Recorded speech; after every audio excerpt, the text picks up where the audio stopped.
one more time. Woo! All right, sweet, I'm facing the right way. Are you sure? It sucks being blind. Y'all gotta excuse me. I left the house. I forgot my damn belt.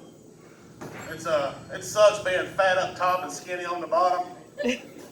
I can't wear my pants up high because my gut won't hold them up there. But if I wear them low, they just fall off. So you see, I put my hand in my pocket. I'm not being cool. I'm not being trendy. I just want you to see my little dick. Yeah. It's traumatic, I know. It's fine. Speaking of little dicks, I went during November. It's breast cancer awareness. It's also testicular care awareness. You guys know that? Yeah, not a lot of people give a shit about nuts because it's more fun to motorboat boobs. It's fine. I don't blame you at all. But obviously I don't watch TV being visually impaired, so I was listening to a lot of podcasts, and I noticed that there are a lot of them now are sponsored by that Manscaped. You guys heard of that? You know, the personal grooming, the shave your nuts place? Yeah. So they're like, hey, you know, if you get in the shower, make sure to check yourself. You know, just if you don't need a lump or anything, make sure to get that checked out. So the second week in November, I had a doctor appointment to find out what that lump was.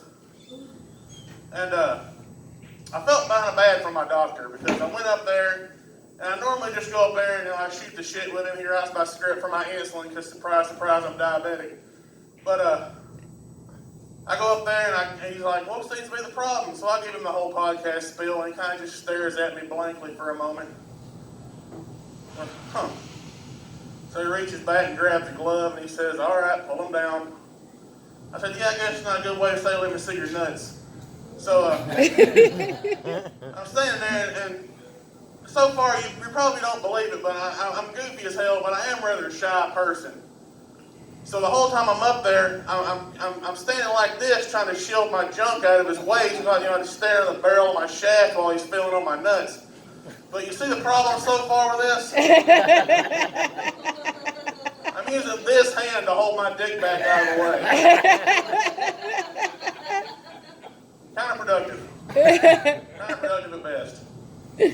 So it's horrible. It's like my hand and my dick are doing a reenactment of The Shining. Like, here's Willie. It's like you got one slat missing out of your privacy fence in the backyard. Your fat little neighbor kid's like pushing his head through there, going, "Can I come play in y'all's yard? Can I pet your dog?" You like that one, guys? Oh, it's horrible. I went and he's like, well, there's something there. I'm gonna make you an appointment. So I go to have a scrotal ultrasound done. And first of all, I don't care who you are or what you say. That's just fun to say. You know, all together, let's say it. Scrotal ultrasound. You'll say that later in the car and laugh. It's fine. I will anyway. Sorry, Kimberly. But I go up there and I can't really see, so my wife takes me up there. And we're sitting there in the lobby, and this little blonde-haired, blue-eyed girl comes up there, and she says, "And we're ready for you, Mr. Woodruff." So I go on back there, and I'm walking behind her, and the whole time all I'm thinking is, don't be the one doing the procedure. Don't be the one doing the procedure. So we get back in the room, and she shuts the door, and she says, "I'll be the one doing your procedure." Fucking course you are. She said, just go ahead and pull your pants down to your knees and lay down on this table and cover yourself up with a towel. I'll take care of everything. I said, yes, ma'am. So I'm laying there with my pants down to my knees, covered up with a towel, and she walks up to me and she says, now this lube I'm going to use on you is a little warm. And I said, well, depending on how good at this you are, it's going to be warm, a little bit sticky. But, so like, she's got me covered up, and she's giving me the business with this wand. I mean, she's really working me over good. And I'm thinking the whole time, same thing you're all thinking right now, don't get hard. And I guess at one point, like, I didn't get hard. It's fine. I didn't get hard. I didn't feel my heartbeat go through it, but I didn't get hard. like apparently it had flopped over in her way or something, and she grabbed a hold of it rather aggressively, I might add. This weird reverse pistol grip. And first of all, I don't know how much extra that was going to cost me, but hey, got my wallet so far. We can negotiate prices afterwards. So far, I'm down. But she gets done, and she's like, I'll send the results off to the doctor, and y'all can rest easy. My nuts are fine. They said that it wasn't anything with cancer or anything like that. They said that I had just a little mild blockage in one of my seminal tubes or something. And my wife's like, what? And I was like, well, just think of it like if we went to Sonic and bought a strawberry milkshake. You know how every once in a while you get that one strawberry chunk? I just need you to be a fucking team player and pull a vacuum and take one for the guys. Come on now. She wasn't hearing it. She wasn't hearing it. She's a wild woman.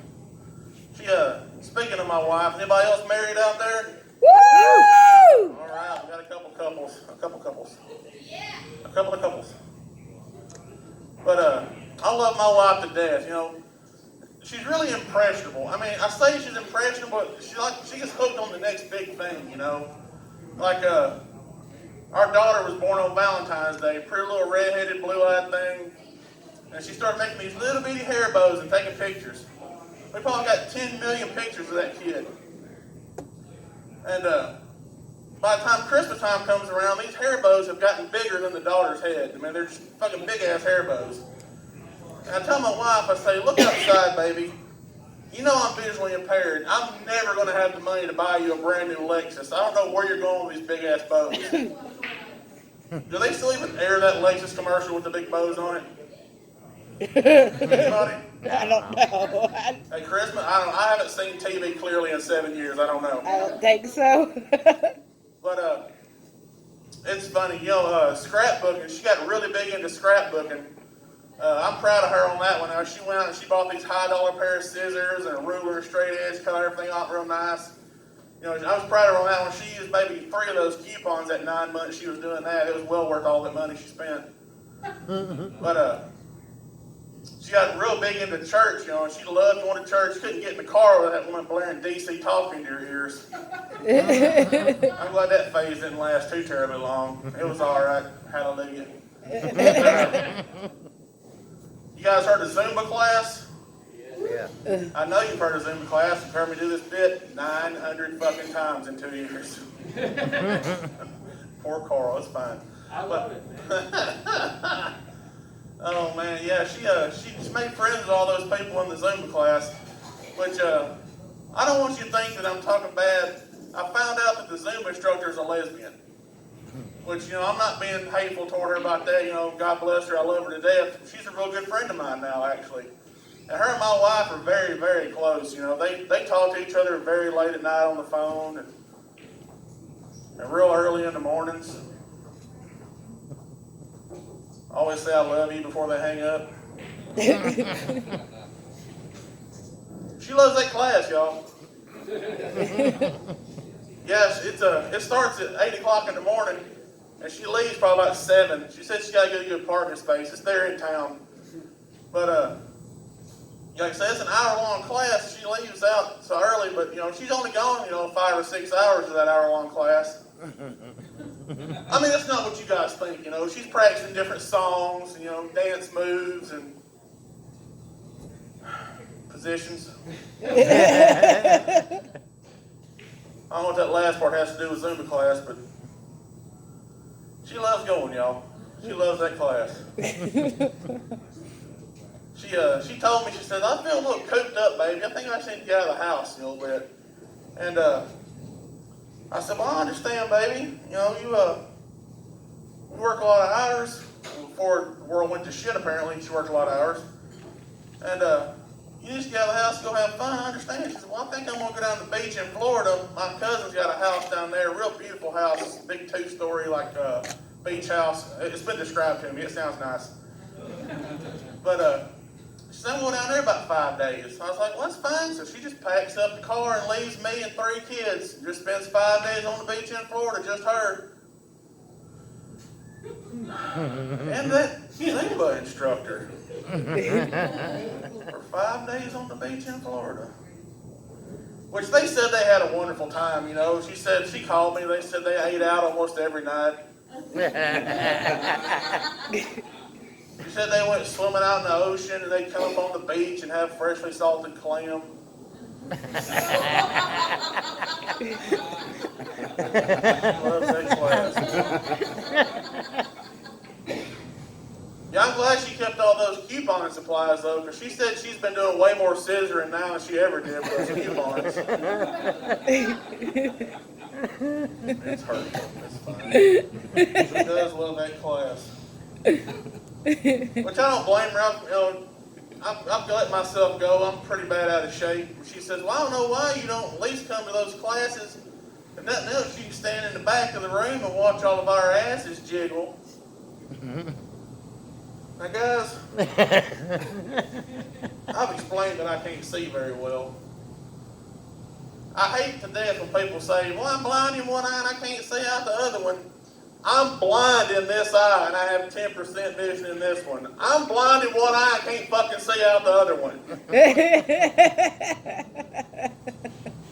So she said, you can at least come watch all of our asses jiggle? That's like taking a kid with no arms to a fucking petting zoo.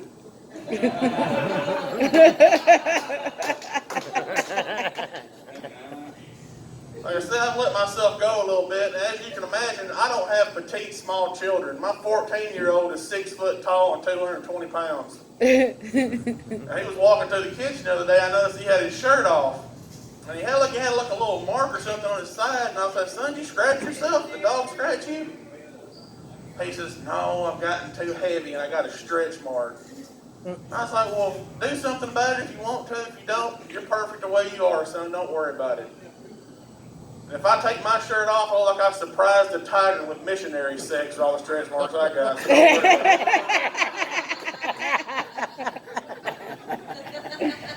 it. Yeah. It's fine though. I've had a kidney transplant, and the only way you can find that scar is just the only one going against the grain. And it goes all the way down into my pubic area, so it looks like Joaquin Phoenix grew a beard if I don't trim him. It's horrible. Like I said, my 14-year-old, I call him Moose for obvious reasons. But the 28th of last month, I've been doing stand-up for 2 years now. And hold on, your pause, it's fine.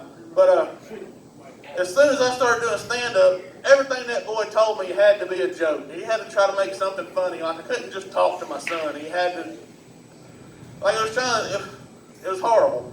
And everything he does is memes. Like all he does is he watches YouTubes and Vines and memes. And then he just regurgitates them back at me. It's like carrying on a conversation with Carlos Mencia. Are any of these thoughts yours, son? But the worst part is, after he finishes telling me the little snippet he wanted to tell me, he always goes, right, Dad? And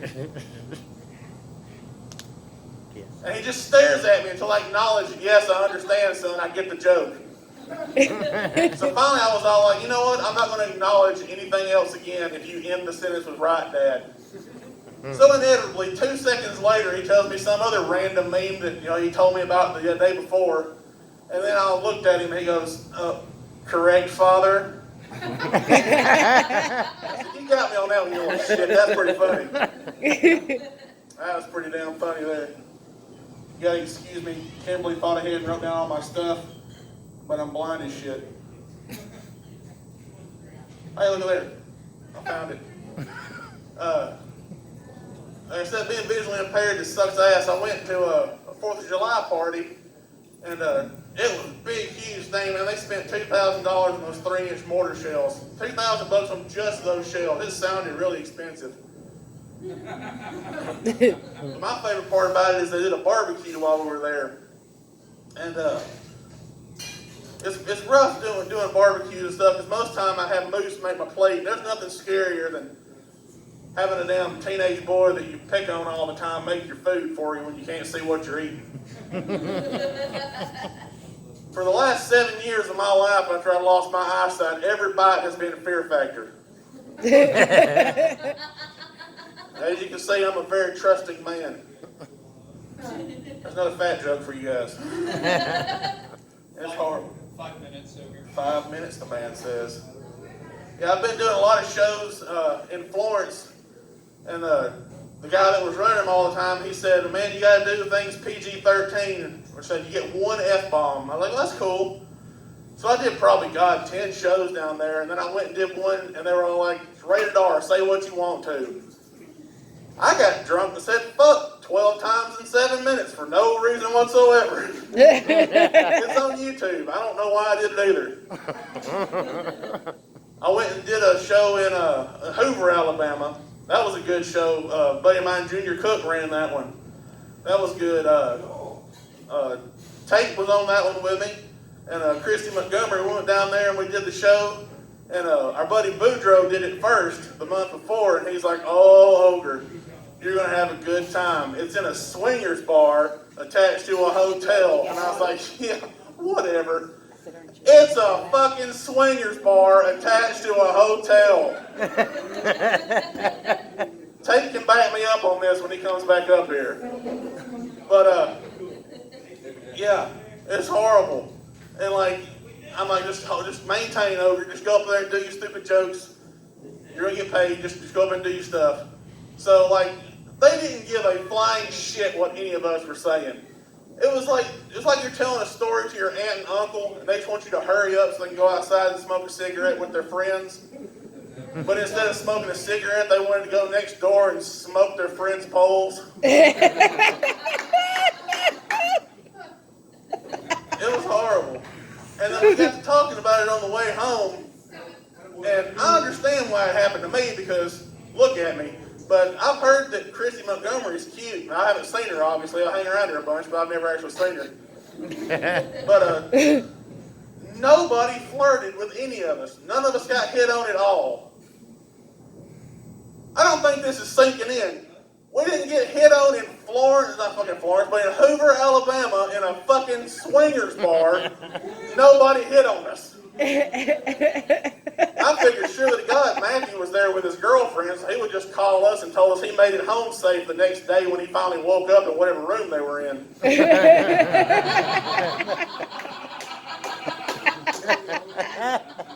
But they gave us all a free meal, so me and Christy are sitting on the side of the dance floor eating chicken wings in a booth like we were the old people, just judging those young couples out there dancing off and promiscuous with their promiscuous lifestyles. Eating our chicken wings, how dare them, look at the way they're dancing. Guys, the youngest couple out there were in their late 60s.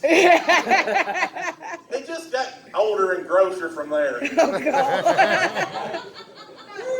Like they weren't pop dropping and locking it. The only way they were dropping is if there was a medical emergency and someone needed to call an ambulance.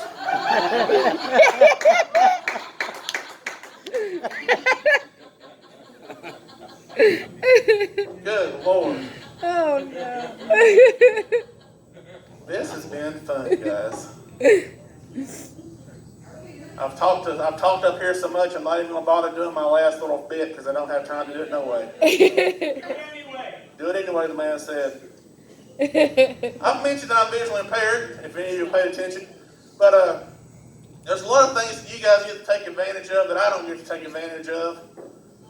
Like my oldest son dropped me off at Shenanigans Comedy Theater, then my buddy Kimberly was nice enough to bring me here, and she's taking me home. So I appreciate that. Woo! And probably the main thing you guys get to take advantage of that I don't is Pornhub. You guys get to look up Pornhub just willy-nilly whenever you want. Go on your phone, just tra-la-la-la. It just pisses me off, all you fuckers just flaunting your site privilege in my face like that.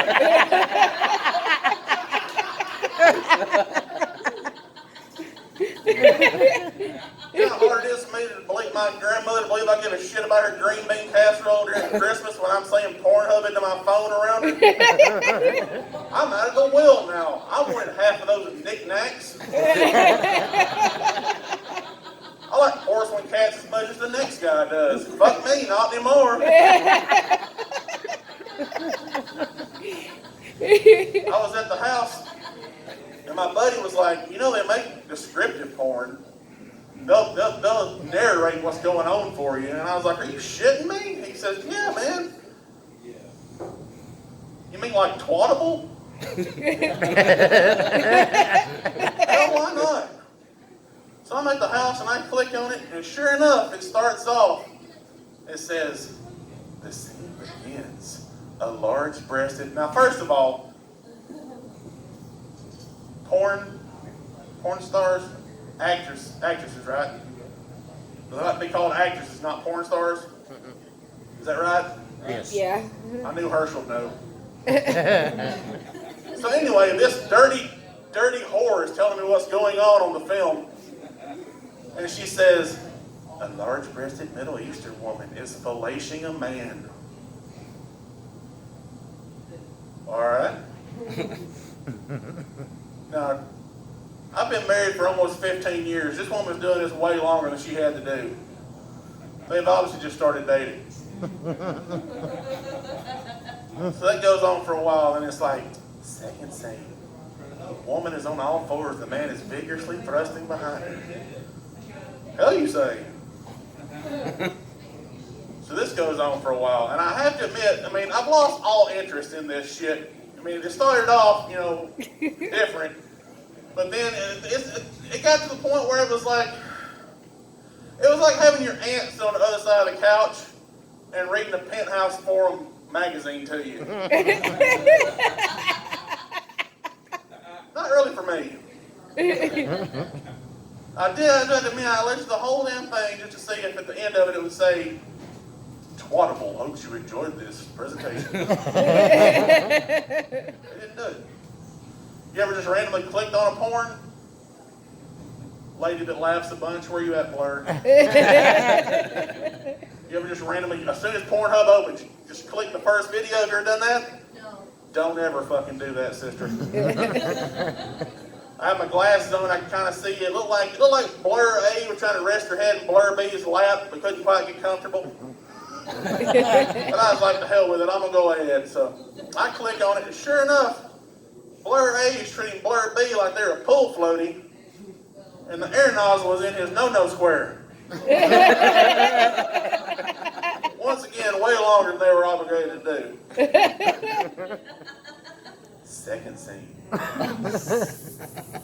The camera is at Blur B's feet, and he's laying on his back on the bed, and Blur A is on top of them with their back to the camera. And when I say giving them fucking hell, I mean, let's give them fucking hell. I don't know how much that actress was making, but it is a raise. I mean, she was technically getting a raise, but still.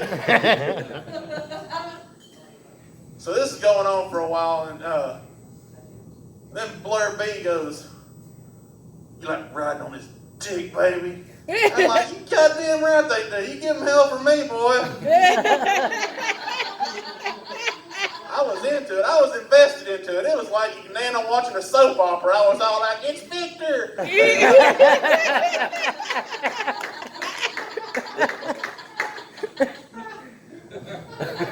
But that's when it happened, guys. That's when Blur A says, God, I love when you stroke my cock while your dick's up my ass.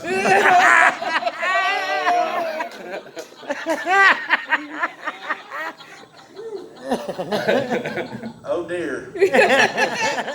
I have miscalculated. I'll tell y'all right now, hand to God, if I hadn't been so damn close to finishing, I would have changed that video. I wanted to see how the story ended.